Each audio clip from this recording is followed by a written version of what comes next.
Señoras y señores, quisiera compartir con ustedes algunos pensamientos, algunas ideas sobre un concepto que el francmasón halla a lo largo de su itinerario. Este concepto es el de la alianza. Y quiero explicar este concepto de alianza por referencia a tres aprendizajes que competen al francmasón igual que competen al buen ciudadano. Aprender a dar, aprender a recibir y aprender a compartir. Para el diccionario de la Academia, una alianza es un conjunto de naciones, gobiernos o personas que se unen o coligan para la obtención de un mismo fin. Y en efecto, en su itinerario masónico, el francmasón de rito escocés y también el francmasón de rito moderno se hallará un día con el arca de la alianza y se interrogará sobre qué hace allí esa caja de madera, de acacia y oro, en que según la Biblia el pueblo hebreo guardaba tres cosas: las tablas de la ley, un vaso de maná y la vara de Aarón. Y estos tres símbolos no es extraño en absoluto que el francmasón deba encontrárselos y, como en todos los casos, enfrentarse a la libre interpretación de su significado. Porque la francmasonería no es nunca un catecismo de soluciones cerradas, sino un conjunto inagotable de sugerencias para el pensamiento libre. Y por tanto el francmasón no debe nunca esperar que nadie le resuelva el significado de las cosas, y mucho menos el significado de los símbolos. Que nadie le instruya, ni que nadie le guía. No hay ni manuales, ni catecismos. Lo que hay sí es la orientación fraternal para descubrir esos símbolos de forma progresiva, porque esa es una de las definiciones de la masonería. Es una institución filosófica, filantrópica y progresiva, precisamente porque constituye una fuente de aprendizaje para toda la vida. Y cada uno de nosotros fallecerá sin haber agotado las posibilidades de descubrimiento que la francmasonería le ofrece. Y cada uno habrá descubierto cosas distintas, habrá interiorizado cosas distintas y cosas parecidas que precisamente le harán formar parte de una alianza de seres humanos libres. El francmasón se encontrará un día, no en los primeros años de su trabajo masónico, sí después, el arca de la alianza. Y en ella descubrirá que conviven el volumen de la ley sagrada, que es el símbolo del derecho, un volumen que el francmasón sí efectivamente descubrirá el día de su iniciación. El vaso con el maná, que es el símbolo de un alimento necesario ante situaciones tan poco amables como la travesía del desierto, y un bastón que puede convertirse, nos dice la Biblia, en serpiente. El volumen de la ley sagrada. El volumen de la ley sagrada es el símbolo, como he dicho, del derecho, y su referente mitológico es, en nuestra tradición cultural, la Biblia, y en general, el libro, con mayúsculas. Ayer como hoy, el libro representa la aspiración a la justicia, la existencia de un sendero para alcanzar la justicia y la necesidad de guardar y hacer guardar las leyes. La justicia escrita, esta vez sí, con pocas palabras lo merecen, con mayúscula, como aspiración y como valor, forma parte de la intimidad de la cultura de la francmasonería. ¿Por qué? Pues porque ese itinerario hacia la justicia, que es el derecho en el mejor sentido de esta palabra, es la fuerza tranquila que organiza nuestra convivencia frente a aquellos que querrían ver en el derecho la simple imposición del poder y la fuerza bruta. Cuando el derecho pretende convertir a sus destinatarios en súbditos, deja de ser derecho. Cuando el derecho sirve para que cada uno alcance la dignidad insuperable de ciudadano, está sirviendo verdaderamente a su función. Algunas veces a los francmasones se nos ha acusado de conservadores que prometemos guardar y hacer guardar las leyes. Y sin embargo, ¿cuál es la alternativa a guardar y hacer guardar las leyes justas? La alternativa a guardar y hacer guardar las leyes justas es la inexistencia de leyes. Por tanto, la ley de la selva, el predominio del más fuerte, la imposición de la violencia y de la fuerza en el más sentido sobre los débiles. Cuando hoy muchas logias francmasónicas adoptan como libro, como volumen de la ley sagrada, un libro en blanco, no están haciendo más que mantener exactamente el mismo símbolo de volumen de la ley sagrada. Solo que en este caso, las logias liberales en Turquía son un buen ejemplo. Solo que en este caso, la ausencia de palabras, simbolizada por las páginas en blanco, simbolizan, valga la redundancia, contienen, mejor dicho, a todas las palabras que buscamos, a todas las palabras que hallamos y a todas las palabras que no hallaremos jamás. Y por eso el libro blanco tiene exactamente el mismo sentido, el mismo significado que cualquier otro libro con mayúsculas que se sitúe en ese papel de referente del trabajo de los francmasones, sobre el cual se hallarán la escuadra y el compás, la materia y el espíritu, lo profano y lo sagrado, lo terrenal y lo sublime,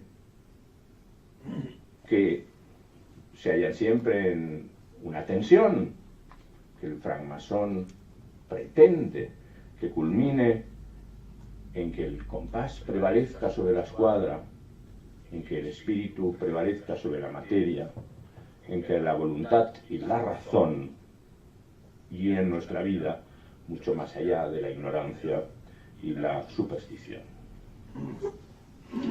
El vaso de maná que se halla también en el arca de la alianza, es el alimento en el desierto. El vaso es también símbolo de una cueva, un lugar que el francmasón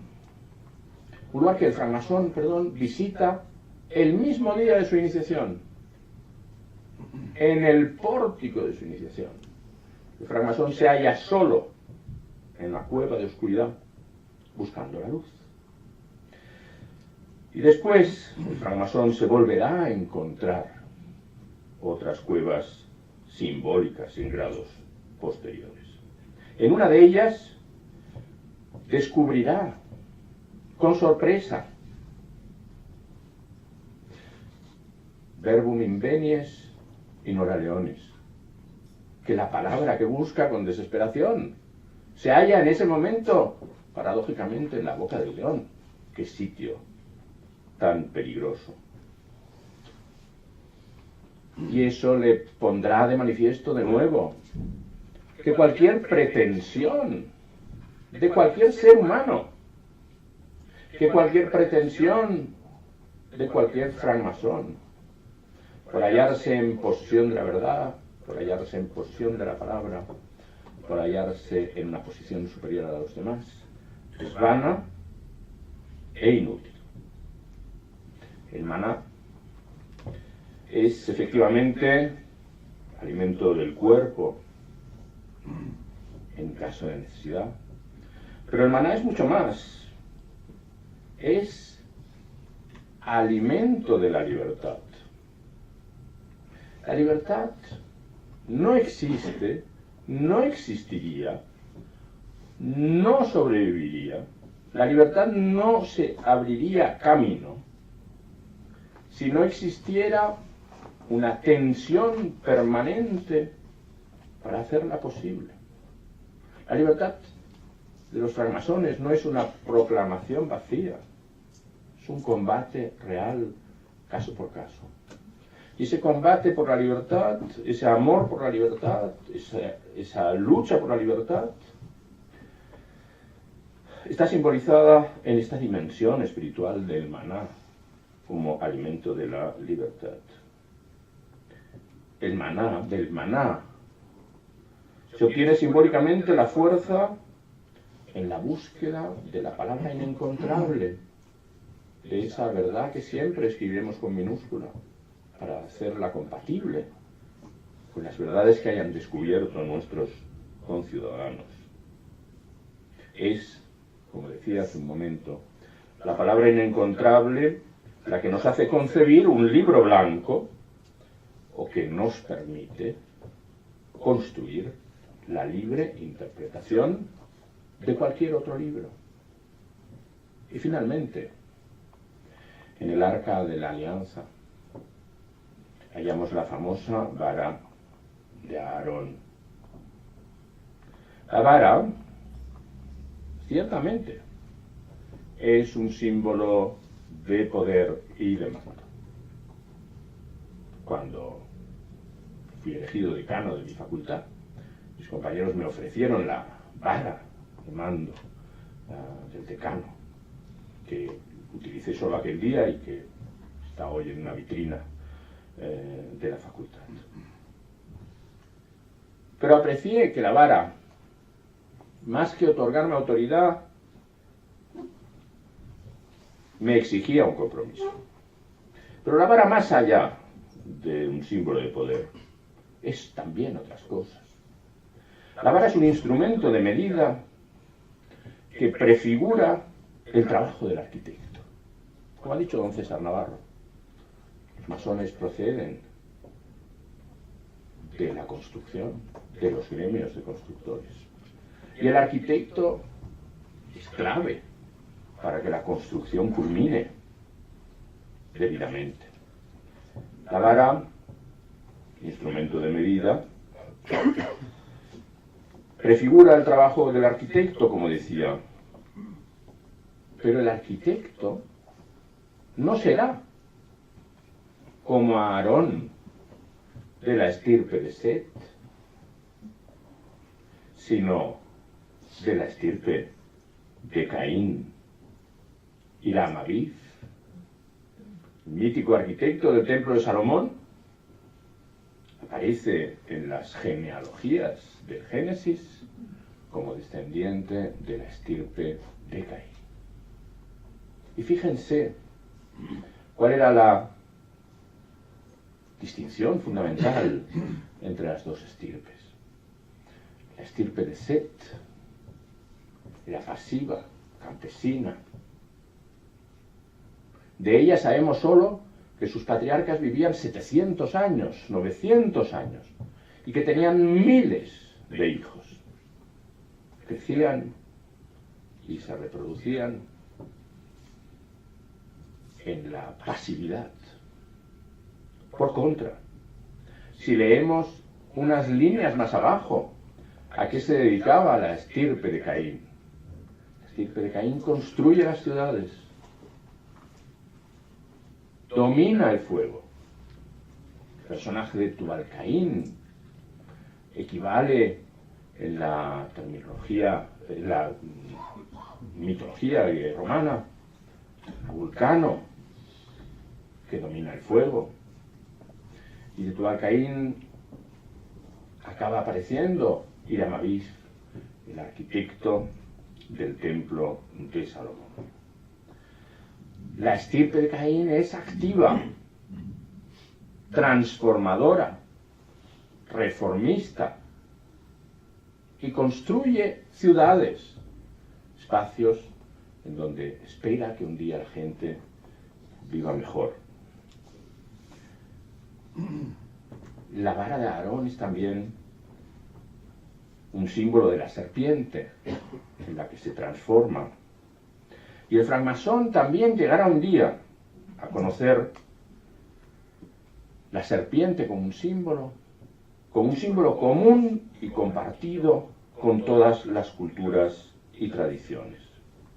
La serpiente evoca la sabiduría, evoca al convertirse en un círculo la perfección, al cambiar de piel, la regeneración, y hasta es un símbolo de eternidad. En la masonería, la contemplación de la serpiente equivale al conocimiento de la verdad y a la curación de la enfermedad de la ignorancia. Y por eso un día el francmasón escocés se hallará confrontado con la necesidad de comprometerse con la garantía de la educación libre, laica y universal para todos. Porque sin una educación universal, libre y laica para todos, no es posible construir una ciudad de iguales. La serpiente aparece también en una escena mucho más conocida, cuando incita a Eva y después a Adán a comer del fruto del árbol de la ciencia del bien y del mal, que hemos simplificado en la cultura popular como una maldita manzana, pero que es el fruto del árbol de la ciencia del bien y del mal. Y precisamente comer del fruto del árbol de la ciencia del bien y del mal es aquello que Dios condena como el peor de los pecados. Ya se sorprendía de esto Voltaire, expresando la contradicción de que el representante máximo de la omnisciencia no quisiera compartirla con aquellos a quienes había creado. El ser humano que come del árbol de la ciencia, del bien y del mal, no es un ser caído y pecador. Es un ser que aspira a ser Dios. Y al auspiciar la divinidad es cuando se descubre más humano que nunca. Porque se siente libre. Y ese sentido de emancipación es el único camino hacia la vigencia de los valores de libertad, de igualdad y de fraternidad. El Arca de la Alianza, en fin, se sitúa en el Santo de los Santos, del Templo de Salomón, en el este, en el lugar por el que sale el sol, es decir, en el lugar que es origen de la luz. La francmasonería es fundamentalmente hija de las luces, hija de la razón, hija del atrévete a saber de Kant, hija de la ciencia. Por eso, el francmasón descubre en el este, en Oriente, el lugar hacia el que mirar, el lugar del que aprender, libremente a lo largo de su trayectoria como francmasón. La francmasonería es hija de las luces, es hija de la Ilustración y, por tanto, la provocación a cada uno de sus destinatarios de que sea capaz de situar a la filosofía por encima de la teología, que sea capaz de situar la libre indagación sobre las grandes preguntas que nos hacemos todos por encima de la cómoda recepción de soluciones prefabricadas. Por eso es difícil ser francmasón, porque la francmasonería ofrece un espacio de incertidumbres. Y la incertidumbre siempre genera una cierta angustia. Por contra, el francmasón es invitado a lo largo de su vida a sustituir la angustia por la tensión creativa, a sustituir la parálisis por el afán de saber, a sustituir el adoctrinamiento por la libertad de investigación. Y por eso no es de extrañar que la francmasonería celebre ahora 300 años de aquel 1717, en que fue fundada en 4 tabernas londinenses por los discípulos de Isaac Newton. Isaac Newton, que es un hombre poliédrico, que tiene un libro dedicado al Templo de Salomón, de difícil pero interesante lectura, pero que es también un hombre de ciencia. Isaac Newton es al mismo tiempo alguien capaz, de la Inglaterra de su tiempo, de acoger a los que huían de la persecución, como los hugonotes, de acoger a su alrededor a quienes osaban pensar por su cuenta, eran heterodoxos y discrepaban del pensamiento oficial. Y por eso la francmasonería nace de una sociabilidad fraternal que supera las barreras de las desigualdades humanas, alimentada por el amor a la ciencia, comprometida con el combate contra aquellos que querían mantener a la gente en la ignorancia e impedir el desarrollo de la ciencia. Hace 300 años de aquel hecho simbólico, todos los aniversarios son de alguna forma convencionales, pero sí, hace 300 años de aquel día de San Juan, en que se formalizó algo que estaba en principio condenado a tener una vida muy corta, porque era el sueño y quizás la quimera de gentes que amaban la libertad. Pero aquel sueño y aquella quimera han llegado hasta hoy y nos permiten no solo manifestar un interés cultural por saber, que ya sería importante en sí mismo, sino contemplar una francmasonería que sigue hoy viva como un espacio de formación, de educación, de abandono del egoísmo y de búsqueda de la virtud. En 1723, 6 años después, se redactarían las primeras constituciones por un pastor anglicano llamado Anderson. Y en esas constituciones la francmasonería se comprometía para siempre con la ética, con una expresión que quizás no ha sido suficientemente analizada del texto de Anderson, por otro lado lleno de referencias mitológicas, pero en las primeras páginas Anderson señala que es obligación de cada francmasón practicar la religión en la que todos los hombres estamos de acuerdo. Y dejaba a cada hombre dejaba a cada ser humano la vivencia de este mandato. No le estaba diciendo a nadie que practicara una u otra religión. Al contrario, le estaba diciendo a la gente que practicaran la religión que practicaran. Ello no debía impedirles estar en comunión con el resto de los seres humanos.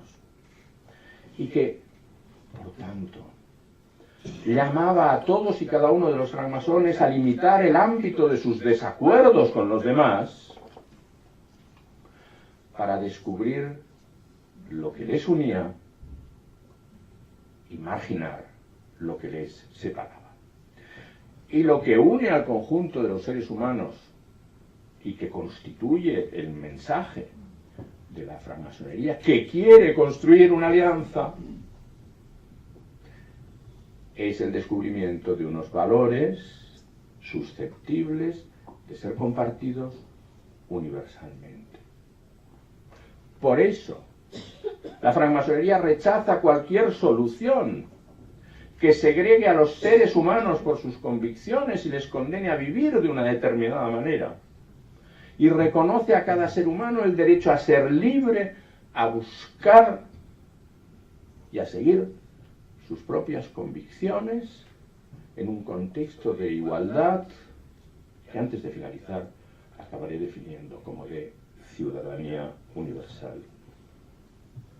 La francmasonería es, en primer lugar, una alianza interna.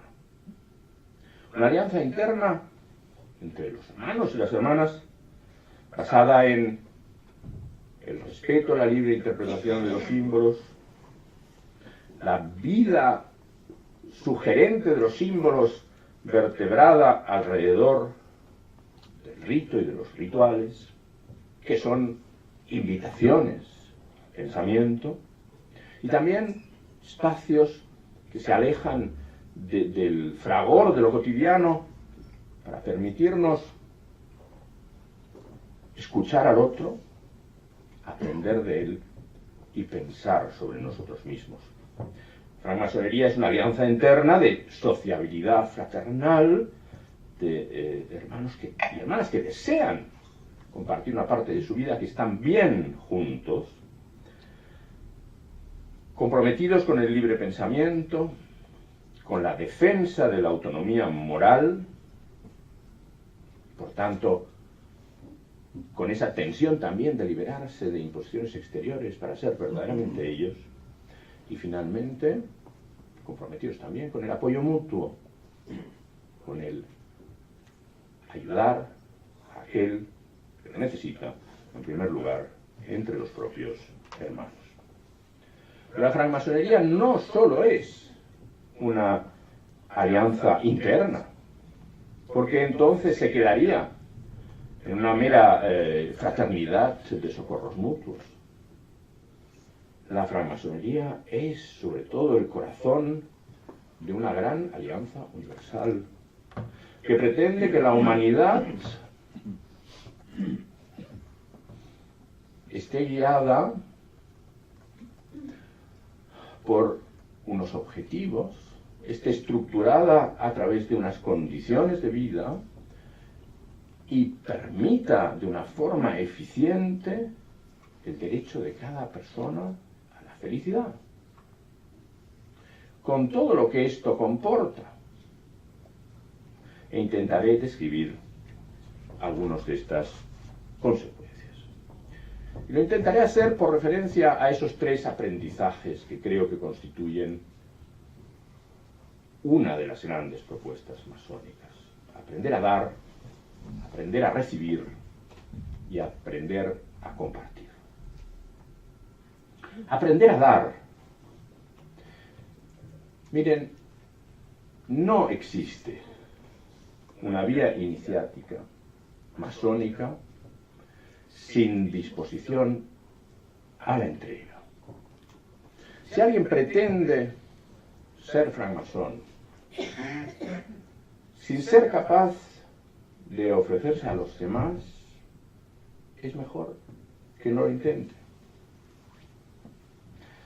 la francmasonería no le producirá ningún efecto si no pensamos que la orden nace de lo que cada uno de nosotros aportamos. Roger Lebeder fue gran maestre de la logia simbólica española entre 1987 y 1993. Se refería a menudo al significado en francés del auberge español, de la posada española.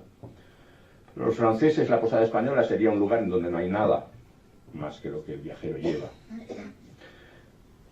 Algunas veces se ha definido la francmasonería como una posada española y se ha definido mal, porque no es cierto que en la posada masónica no haya nada.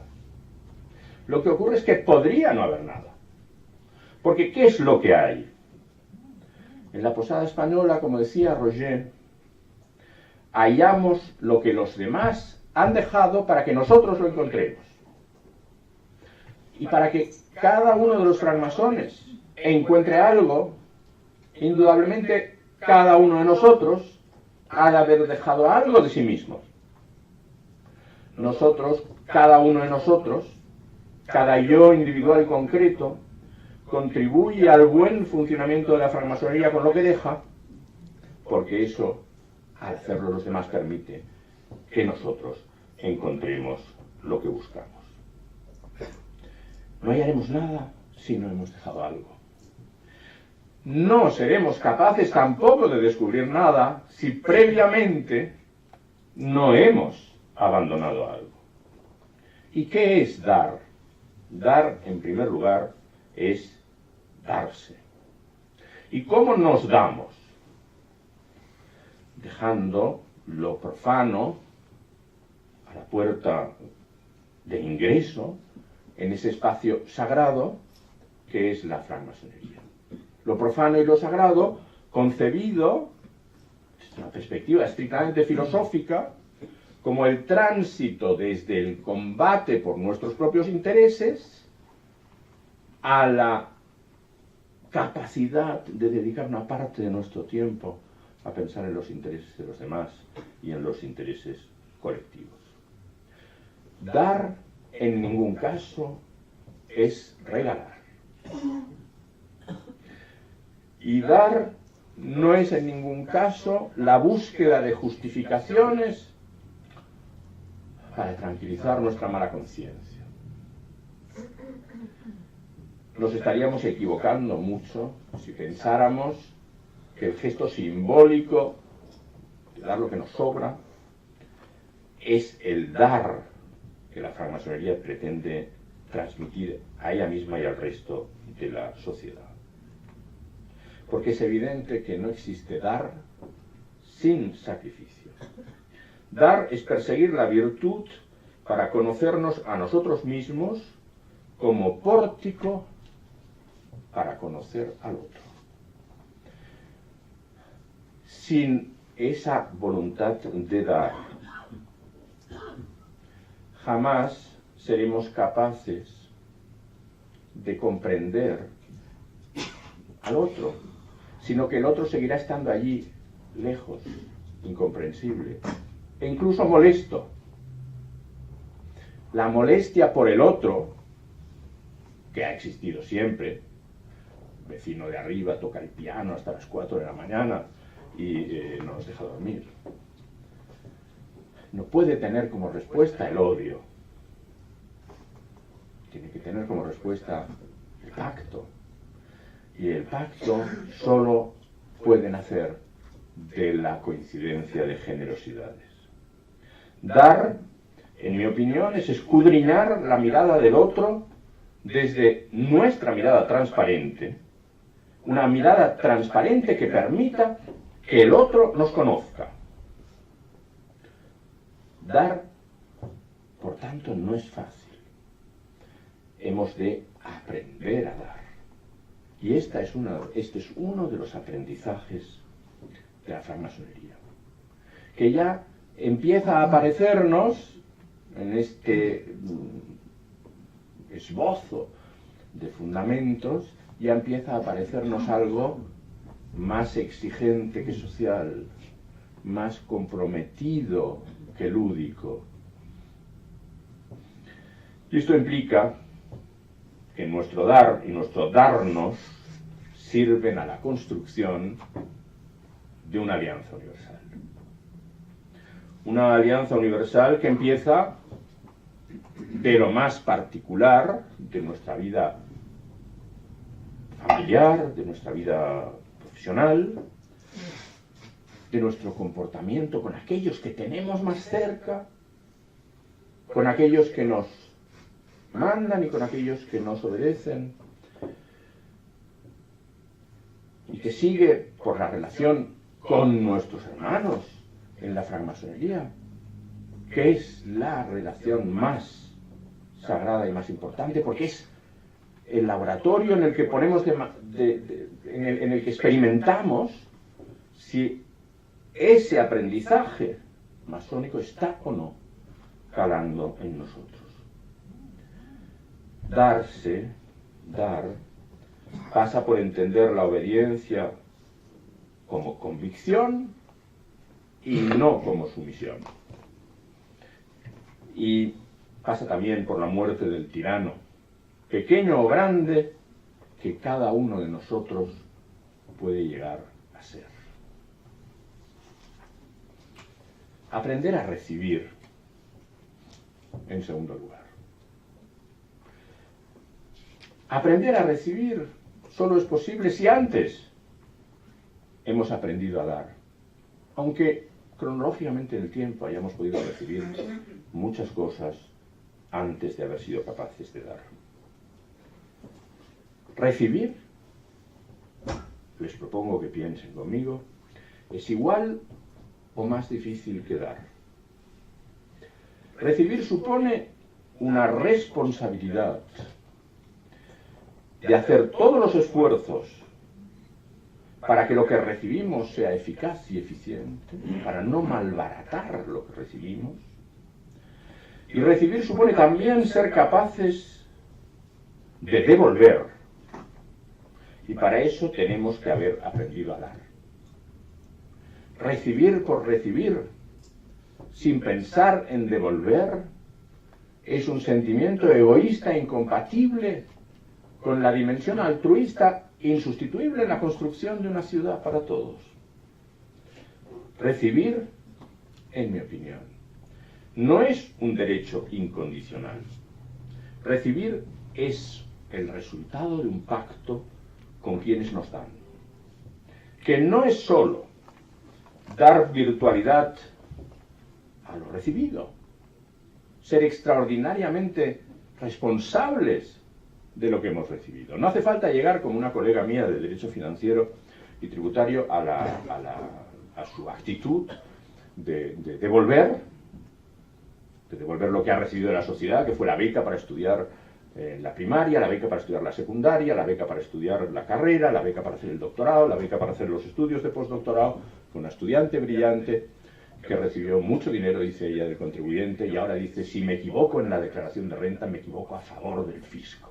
Pues bien, no hace falta llegar a este extremo, pero esa es la actitud correcta, la de pretender devolver. Devolver no significa hacerlo en unidades monetarias, significa dar con el fruto de lo que hemos recibido. Ese pacto con quienes nos han dado no es solo dar virtualidad a lo recibido y devolverlo, como decía, sino que recibir ha de ser el fruto de una actitud y una filosofía de la fraternidad. Si recibimos como quien exige un derecho, no valoraremos lo que recibimos. Si recibimos como quien participa de una sociedad que aspira a que rija en ella como fraternidad, la fraternidad como una virtud esencial, entonces sabremos recibir. Por tanto, recibir es algo que también hay que aprender. Del mismo modo que hay que aprender a dar. La francmasonería se ocupa de enseñar a dar y de enseñar a recibir. Recibimos y damos en el seno de la construcción de una alianza entre todos los seres humanos. Recibir implica ejercer una virtud pública esencial, demasiado olvidada, que es la lealtad. Lealtad desde las cosas más pequeñas hasta las cosas más grandes. Lealtad desde el seno de la familia o el seno de la logia hasta lealtad entre las grandes organizaciones políticas que nos agrupan, que son también un ejemplo de dar y de recibir, pero que malviven cuando unas se ocupan solo de recibir y exigen a las otras que den, o cuando unas son capaces de dar sin entender que deberían también enseñar a recibir. La lealtad es una virtud cohesionadora que va construyendo una sociedad humana con vocación de universalidad, cada vez más unidas, donde desaparezcan un día definitivamente las fronteras. Y fíjense cómo la lealtad hoy brilla por su ausencia, cuando en las 4 esquinas del mundo, tan lejos y a la vez tan cerca,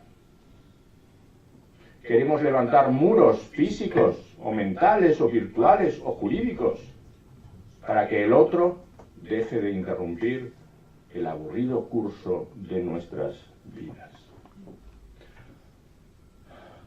Que desaparezcan los muros, que nuestros valores sean universales. Es la combinación entre un dar inteligente y un recibir cauteloso, comprendidos conjuntamente como 2 de los 3 pilares de una alianza universal. Y finalmente, en la recta final de estos pensamientos que quería compartir con ustedes, la alianza implica el ejercicio de aprender a compartir. Compartir es hoy más necesario que nunca, cuando cualquier reflexión que hagamos nos conduce a la idea de que las cosas pueden ir bastante peor de cómo están. Hace pocos días, en una reunión de 20 miembros del Supremo Consejo, con un personaje político del pasado reciente, obviamente, porque vivo y no piensen ustedes en nada que no sea tangible y material. En una reunión con un personaje ilustre, al que le pedimos que compartiera una tertulia con nosotros, nos decía esto, nos dijo: el título va a ser "Todo puede ir todavía peor". Y la verdad es que salimos un poco deprimidos porque nos convenció. Nos convenció con un argumento que es el siguiente: ¿cuántas cosas han ocurrido en este año 2017 que si nos hubieran dicho en el 2010 que podían ocurrir, hubiéramos dicho que era imposible? Y sin embargo, permítanme que no evoque ningún ejemplo, porque cada uno de nosotros los tenemos en la cabeza y en el corazón. Y sin embargo, en 2017 han ocurrido cosas impensables que nos sitúan en un punto francamente peor al que teníamos en 2010. Pues bien, ello hace factible, concebible, a la vez que indeseable, que en el 2025 estemos mucho peor que en el 2017.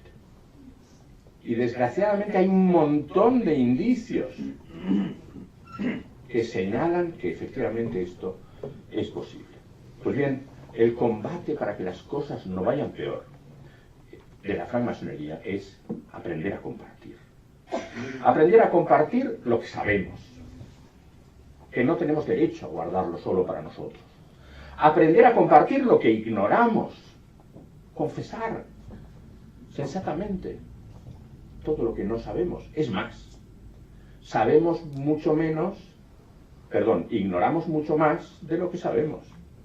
Con lo que la pretensión de sabiduría es una fatuidad. Compartir lo que queríamos hacer y hemos hecho, y lo que queríamos hacer y no hemos hecho. Compartir, claro, lo que tenemos. Compartir mucho más lo que hemos recibido.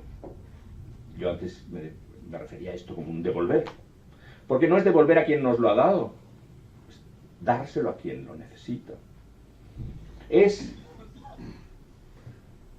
lo que hacían nuestros predecesores en las 2 primeras décadas del siglo XX, aquellos catedráticos de universidad que en el único día festivo de la semana, el domingo, después de una semana de 6 días, a razón de 10 horas diarias, jornadas de 60 horas semanales en la fábrica, en la mina, y fuera, dedicaban el domingo por la mañana a enseñar a sus conciudadanos a leer y a escribir.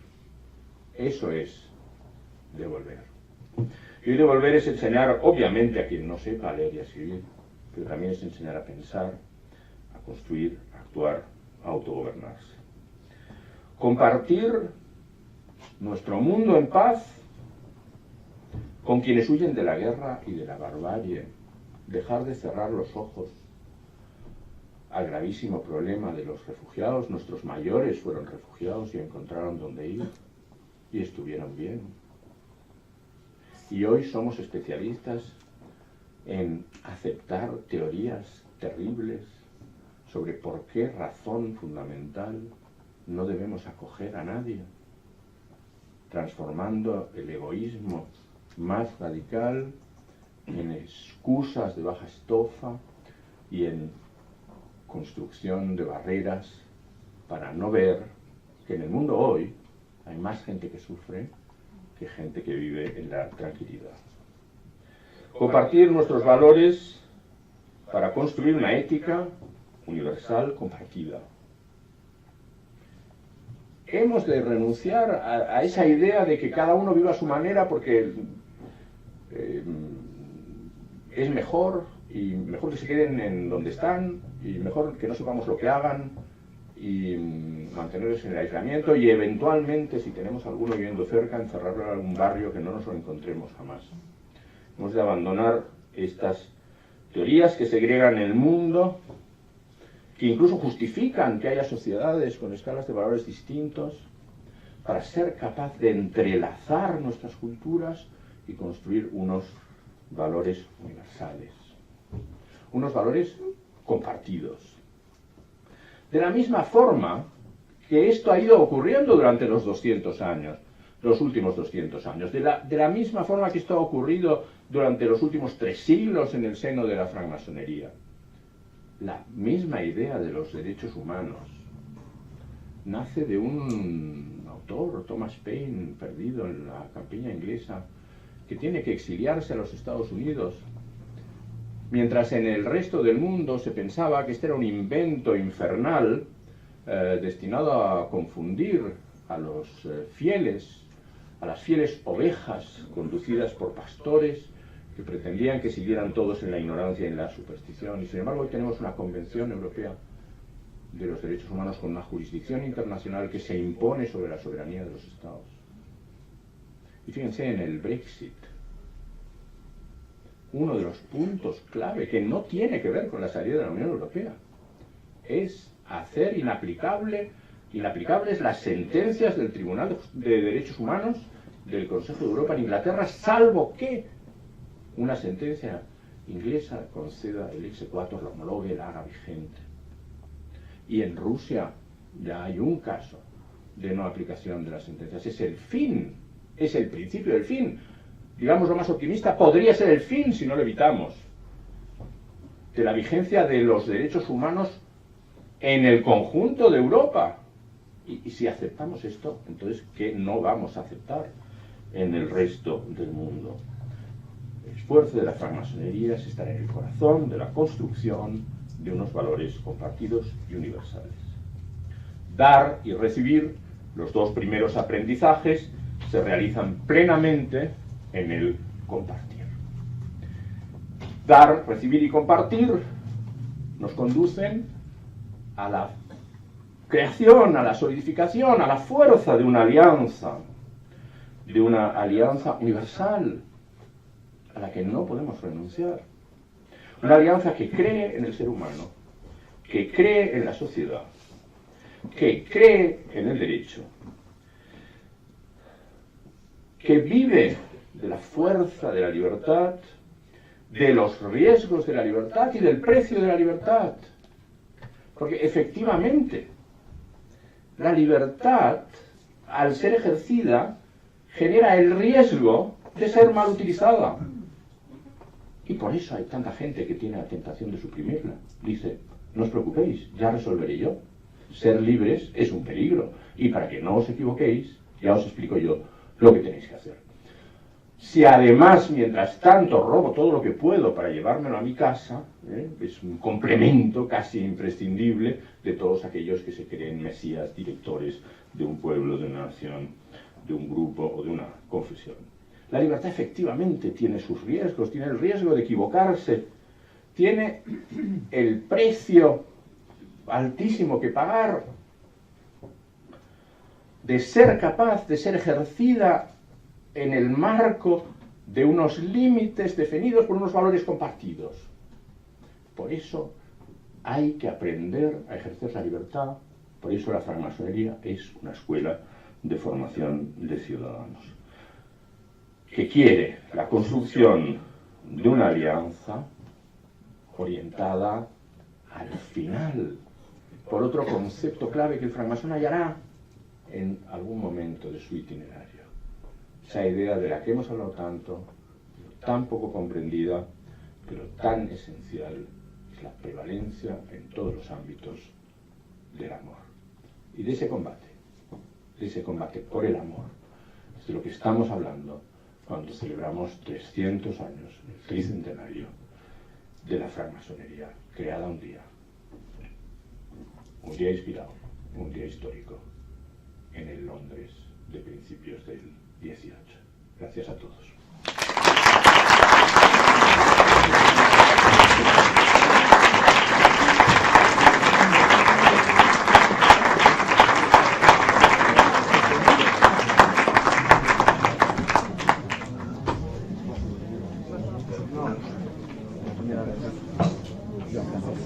¿Admites preguntas o estás cansado? ¿Admites preguntas o estás cansado? No, sí, a mí también. Sí. Estoy muerto, pero para mí.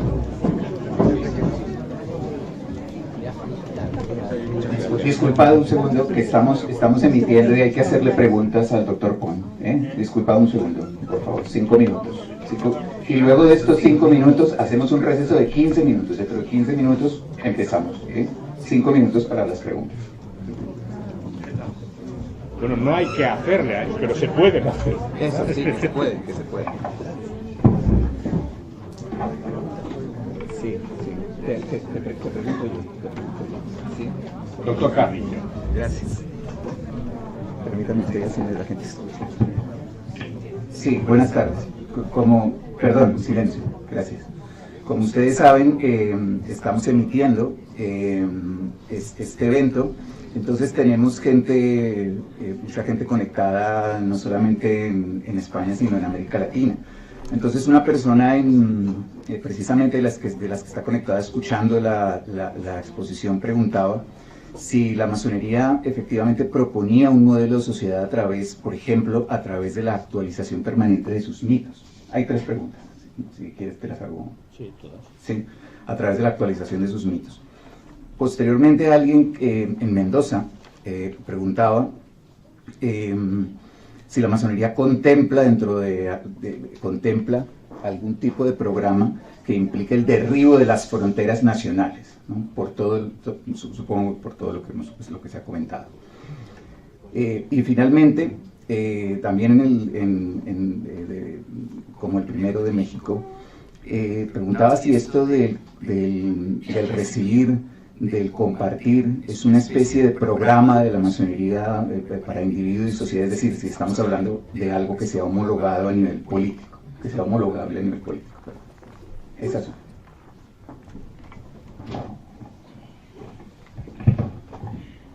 Muy brevemente, la francmasonería trabaja con mitos y leyendas, que no necesita actualizar para nada, porque cada francmasón en cada momento las interpreta conforme al estado de la ciencia, al estado de su investigación, de su trabajo, y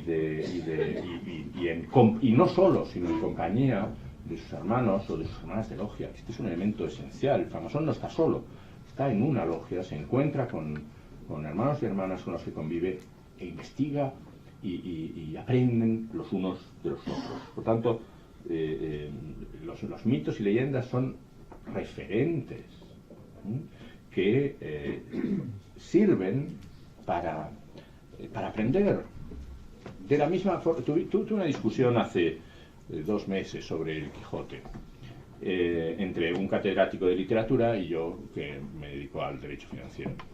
Y claro, el que sabía era él, ¿no? Pero él estaba empeñado en explicarle al público en qué condiciones Cervantes había escrito el Quijote y qué es lo que significaba el Quijote en el momento en que fue escrito. Y para mí, aquello era relevante, pero lo que a mí me interesaba describir es qué lectura podemos hacer del Quijote en el siglo XXI. Y bueno, al final el catedrático de literatura y yo nos las tuvimos un poco, pero entretuvimos al público, que era el objetivo principal, pero convinimos en que ambas lecturas son posibles, la lectura del Quijote en su tiempo y la relectura que se ha hecho en cada siglo y ha sido distinta. Pues bien, de los mitos y leyendas de la francmasonería es evidente que su función es ser leída conforme a la realidad social del tiempo en el que se está leyendo. Y por tanto no necesitan ser actualizados, necesitan ser leídos creativamente. No tenemos un programa de derribo de las fronteras nacionales. Lo que sí que tenemos es un programa de destrucción de las fronteras mentales. La francmasonería trabaja con sus miembros y trabaja con quienes se acercan a ella para que sean hombres y mujeres libres y se liberen de la losa que tiende a encerrar nuestro cerebro en la oscuridad. Si esos hombres y mujeres se van liberando progresivamente de esa losa que les oprime, serán capaces de transmitir este entusiasmo por la libertad a sus semejantes y todos juntos, francmasones y no francmasones, todos ciudadanos, seremos capaces de oponernos a las viejas fronteras, de oponernos a las nuevas fronteras, de no crearlas más, de destruirlas y de avanzar hacia una fraternidad universal, en la que sea posible recibir, compartir y dar, que simplemente son 3 conclusiones que yo he querido extraer de la circunstancia de que el francmasón en un momento itinerario se encuentra con el Arca de la Alianza. Es decir, es un ejemplo de cómo nuestros símbolos sirven para pensar. Y esta interpretación puede ser distinta a otras, pero es la que yo hoy he querido someter a su mejor criterio. A 300 años de la masonería especulativa, ¿cuál es el mayor reto que se enfrenta en la actualidad? Ha dicho el doctor Carrillo que si la francmasonería, 300 años de creación, se halla hoy ante su reto más grande. Yo creo que es difícil comparar la magnitud de los retos. Cada época, cada tiempo ha tenido retos que ha considerado que no podía vencer, a los que no podía responder. Y en parte lo ha hecho y en parte no. Lo cierto es que hemos avanzado en la dirección del progreso. Hoy tenemos otros retos que no son ni más difíciles ni más fáciles, que son universales y que hemos de aceptarlos teniendo mucha más información que nunca. Teniendo incluso, dicen algunos, un exceso de información. Y por eso, aparentemente, pueden parecer mayores, pero no, tienen, en proporción, los retos del hoy son como los retos del ayer y cada sociedad ha de ser capaz de hacerles frente. Bueno, estas son todas las preguntas que tenemos. Si en el público hay alguien que quiera hacer una pregunta, ahí hay un caballero que desea intervenir. Buenas tardes. Yo quería hacer la siguiente pregunta. La masonería, de su fundación, prácticamente hasta el final del 19, en Europa, concretamente en España, en Francia, estuvo muy relacionada con la burguesía. Muy típico los militares en España. Llegó un momento que raro era el militar que no era masón. Bien. Tuvimos en la Primera República, bueno, antes en el sexenio, tuvimos a Usagasta, que fue gran maestre, a Luis Zorrilla, que también lo fue.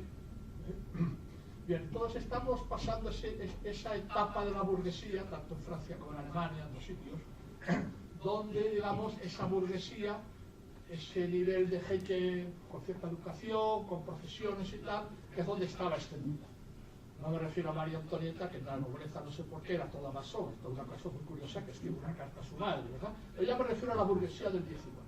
Entonces hay una cosa muy extraña, y es que entrado en el 1900, se cambia por completo, digamos, la atracción de la gente que va a ser de la masonería. Entonces se produce en las sociedades liberpensadoras, muy concretamente en Francia, un cambio. Y es que parece como que la masonería se asocia al inicio, bueno, ya estaba ya, o sea, al socialismo, que en aquel momento era un socialismo muy utópico, demasiado utópico, ¿verdad? Al anarquismo, está muy cerca, liberpensadores, anarquismo, en fin. Entonces ahí hay un magma, ¿verdad?, al que se asocia la masonería. Entonces es un cambio total de escenario. Entonces es una cosa muy curiosa en la historia de la masonería, ¿no? Bueno, entonces, bueno, esto llega hasta 36, pero ya es meternos en aguas más complicadas. Pero esto es claro, ¿no? O sea, con Sagasta Ruiz y Luis Zorrilla, en su etapa, digamos, como más seria, más política, más de ministro, ¿no? La segunda parte es que realmente ya sabemos que es, en fin, prácticamente un golpista. Ah, es un golpista, no que sea preciso. Entonces, a lo mejor tiene usted la explicación y yo no la encuentro. ¿Por qué cambia por completo el mensaje? Bueno, permítame que no esté de acuerdo en que cambia el mensaje, cambian los protagonistas. En el 18 la francmasonería es aristocrática, porque prácticamente solo en la aristocracia hay gente que accede a la formación y a la cultura.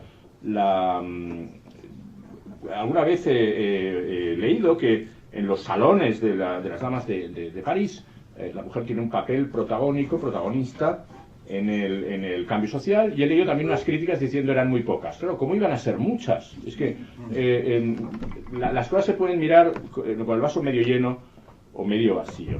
Y en los salones del 18 yo empecé a estudiar sobre los salones de París por una sugerencia de Javier Otaola hace muchos años. Y esto al final acabó en una lección magistral de Enrique, de un buen amigo y compañero cuando entró a la Real Academia de Doctores, en donde se refería precisamente a los salones. Bueno, en el 18 tenemos lo que podemos tener en el 18. En el 19, efectivamente, la burguesía que quiere construir las naciones europeas haya en la francmasonería una fuerza vertebradora e inspiradora, pero el 19 es el periodo en el que España debate su esencia como nación, y desgraciadamente lo hace con dos mitades enfrentadas, que son las dos Españas a las que se refería Machado, que no eran las del 36, que eran las del 19. Españolito que vienes al mundo, te guarde Dios, una de las dos Españas te dará el corazón, que eran la blanca y la negra. Eran la que no quería, la que gritaba viva la religión, muera la nación, vivan las cadenas, la que rompe las farolas de Madrid, y la España negra, en donde existía incluso una parte del clero que quería una España liberal y moderna, abierta a todos. Se pasa en el siglo XIX matándose los unos a los otros, y la francmasonería, no por casualidad, tiene su época más brillante entre 1868 y 1898. En 1898 la pérdida de Cuba y Filipinas se atribuye como un desastre con mayúsculas a la acción emancipadora de la francmasonería, todo lo cual es mucho más mito que realidad, y porque, si analizamos la historia, encontraremos un montón de francmasones autonomistas en Cuba y Filipinas que querían establecer nuevos lazos con la metrópoli, no romperlos. Y por tanto, quienes lo rompen son aquellos que se mueven en la búsqueda de sus propios intereses no por un empeño patriótico en todos los casos, sino en muchos de ellos por un empeño de alianza con el nuevo poder que son los Estados Unidos de América. Pero en cualquier caso, la francmasonería sufre en España de la atribución de la culpabilidad, y en el 20 no es que la francmasonería sea socialista, la francmasonería sigue estando formada sustancialmente por los miembros de las clases medias que tienen el tiempo, el deseo y las ganas de dedicar una parte de su actividad a pensar en los demás. Solo que las soluciones que muchos de ellos auspician serán, en los años 20, los años 30, radical socialistas, que en el significado de la época quería decir liberal-demócratas. Esa es la Tercera República Francesa, es el Partido Radical y el Partido Radical Socialista de Marcel y Domingo, de Martínez Barrio, del propio Alejandro Lerroux, que es tremendamente polémico, pero es el mismo partido. Alejandro Lerroux es el de Hermenegildo Ginés de los Ríos, que era un profesor, un caballero y un hombre que defendía que había que introducir grados de igualdad en la construcción de la sociedad para que la libertad fuera posible. Avanzado el siglo XX, después de la Segunda Guerra Mundial, las soluciones que muchos francmasones proponen son socialistas o socialdemócratas, porque es la construcción del estado del bienestar, nacido de la necesidad de perpetuar la paz después de una guerra devastadora. Y en mi opinión, en la actualidad, la francmasonería es esencialmente transversal. Es muy difícil que alguien tremendamente conservador pertenezca a la francmasonería, pero todas las posibilidades de convivencia democrática hoy se hallan representadas en la francmasonería, y así como en el Congreso del Partido Radical Socialista Español o en el Congreso del Partido Radical Socialista Francés se reunía la logia de francmasones a la vez que el Congreso y no sabía qué era qué, esto hoy ya no ocurre, ni ocurrirá, porque vivimos en un siglo caracterizado por el respeto del pluralismo, la transversalidad y la asunción por la mayor parte de fuerzas políticas de valores razonables de convivencia y de progreso. Y después cada uno tomará su opción y considerará que unos pueden hacerlo mejor que otros, y el libre juego democrático determinará a los gobiernos. Es que hemos cambiado de época. Y como cambian las épocas, cambia la francmasonería, que hoy puede ser un lugar en el que personas que en público se saludarían de forma distante, en privado se pueden tomar una copa juntos. La francmasonería es hoy un espacio que hace exactamente un año, en Palma de Mallorca, fue el lugar en el que se reunieron representantes de la sociedad civil israelí judía y representantes de la sociedad civil israelí palestina, y discutieron con suavidad en las formas y una dureza extraordinaria en los contenidos, pero estuvieron en la misma logia, hablando razonablemente, exponiendo cifras y datos duros y tremendos, pero dialogando. La francmasonería no pretende tener la solución, pretende ser un cauce que haga posible el diálogo a través del cual se alcancen soluciones. Yo quería, primero felicitarle por la exposición, pero yo quería, si podía hacer una breve relación, porque estamos hoy a 3 de marzo, y hace 2 días fue el aniversario de la publicación en el Boletín Oficial del Estado de la Ley de la Represión de la Masonería y del Comunismo. ¿Cómo podríamos relacionar lo que nos ha comentado en este curso que empieza hoy con ese triste aniversario de la persecución a los masones a partir de 1940? Es una osadía, pero quería que escuchara su opinión. Cuando una sociedad en un momento determinado opta por la solución totalitaria, es decir, por la unificación, la igualación total de la sociedad en una sola forma de pensamiento, a todos aquellos que aman la libertad son un obstáculo. Y por eso, sin necesidad de las leyes, ahora me referiré a esta ley, pero sin necesidad de las leyes, el franquismo es represor desde el primer día de 1939 hasta el último día, 20 de noviembre de 1935, incluso un poco más. Si miramos las actas del Tribunal de Orden Público, la teoría de que el franquismo es una dicta blanda en los años 60 y en los años 70 se desmorona porque hay un incremento exponencial de expedientes. Lógicamente, al haber una mayor atmósfera de libertad, hay más gente que piensa por su cuenta, que actúa por su cuenta, por tanto hay más víctimas de la represión. Cuando reina el miedo atroz, obviamente la represión es más innecesaria, porque simplemente todo el mundo está paralizado. Refiriéndome a la ley de represión de la masonería y del comunismo, esta es una ley que se aplicó sobre todo a los francmasones de clase media que se habían quedado a vivir en España, porque los comunistas o estaban en el maquis o estaban en el exilio, y por tanto ya se les aplicaba a los que estaban combatiendo, se les aplicaba la ley de fugas, y no necesitaban pasar por ningún tribunal. Las víctimas de la ley de represión de la masonería y del comunismo son las profesiones liberales, los empresarios, los profesores, los maestros, que pertenecían al Partido Radical de Alejandro Lerroux, al Partido Radical Socialista, al Partido Republicano, a Izquierda Republicana de Manuel Azaña, toda esta gente que tiene su familia, sus propiedades en España y que decide quedarse. Es gente que tampoco lo pasó bien durante los años 36 al 39 y tuvo dificultades con los unos y con los otros. Y esta gente que se queda es víctima de la ley y de una utilización brutal de la ley por sus vecinos. Hay una frase que se recuerda en el ambiente universitario que dice: ¿quién es masón? El que está por encima en el escalafón.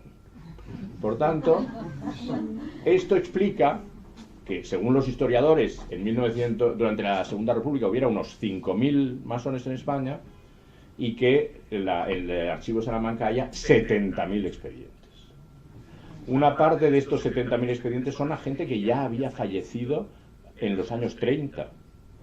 Por ejemplo, Joan Salas Antón, que había fallecido en 1929, era un abogado cooperativista de Sabadell, tiene una ficha en la que dice: en el boletín oficial del Gran Oriente aparece una esquela que evoca la supuesta muerte de este señor en 1929. Claro, es sospechoso hasta de no haber muerto.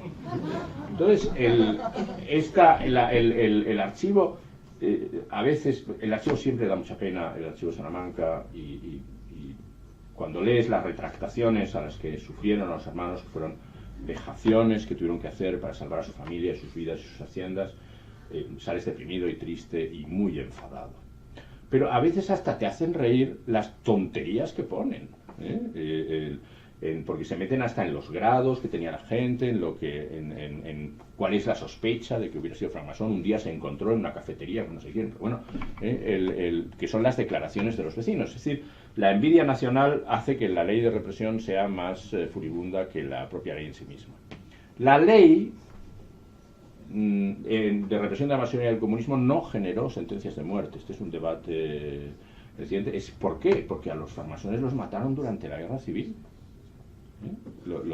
La entrada de las tropas nacionalistas en Salamanca genera el fusilamiento de todos los francmasones, incluido el pastor anglicano de Salamanca, íntimo amigo de Miguel de Unamuno. Miguel de Unamuno estaba entonces con Kazantzakis, un periodista griego, francmasón, y están juntos en Salamanca y viven el fusilamiento del pastor como un dolor íntimo, personal, irrecuperable, del que no se recuperarían ninguno de los dos. Por tanto, la represión desde el primer momento aniquiló a los francmasones por la fuerza de las armas. La represión incluso llegó a escenarios donde es difícilmente justificable, como el Rotary Club de San Sebastián, que es registrado 2 veces. Yo he leído el acta de registro de la policía y curiosamente dice: no hemos encontrado casi nada porque ha habido un registro previo. El registro previo debía ser la Falange o el Ejército o vaya usted a saber quién, ¿no? Pero es decir, todos estos espacios de libertad burguesa generaban una animadversión por el nuevo Estado que haya su plasmación simbólica en la Ley de Represión de la Masonería y del Comunismo, que es hija de Mauricio Carlavilla, un policía antimasón, del padre Juan Tusquets, un sacerdote catalán, confesor de Franco y perseguidor de masones por vocación desde tiempo atrás. La Logia Simbólica Española tenía su sede hasta hace unos meses en un edificio de la calle Aviñó, número 27, igual que el Gran Oriente de España había tenido en ese mismo edificio en el año 27. Pues bien, Paul Preston escribe que el padre Tusquets y otro amigo suyo, cura, iban a la trastienda de la farmacia de su tía, y efectivamente hoy en la esquina sigue habiendo una farmacia que ya no es de la tía de Tusquets, pero que iban a la trastienda y desde allí escuchaban las conversaciones de los masones. Incluso que un día entraron y robaron unos papeles y los quemaron, y dejaron ahí la prueba de su felonía. Pues bien, Tusquets, Carlavilla y algunos más influyen sobre Franco y Carrero Blanco y escriben la Ley de Represión sobre la Masonería y el Comunismo, que la dan a corregir al cuñadísimo Serrano Suñer.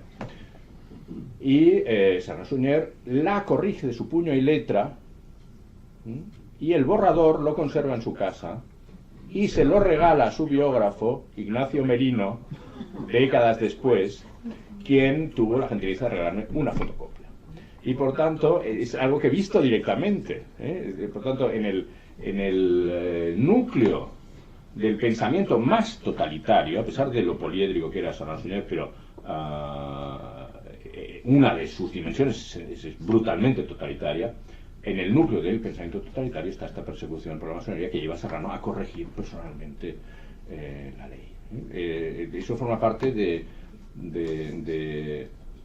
del antimasonismo en España, que es una constante desde inicios del siglo XVIII, hasta el extremo de que hay más libros publicados en España durante el XVIII contra la masonería que en favor. España nunca recibió bien a la francmasonería. Por tanto, el antimasonismo del franquismo es una herencia del pensamiento tradicional español y es una herencia del enfrentamiento entre liberales y católicos, no católicos y carlistas durante el XIX. Y por tanto va mucho más allá de la historia particular de la orden. Está en el núcleo de nuestros más graves enfrentamientos civiles. Bueno, tenemos que cerrar. Dice el doctor Carrillo que tenemos que finalizar. Sí.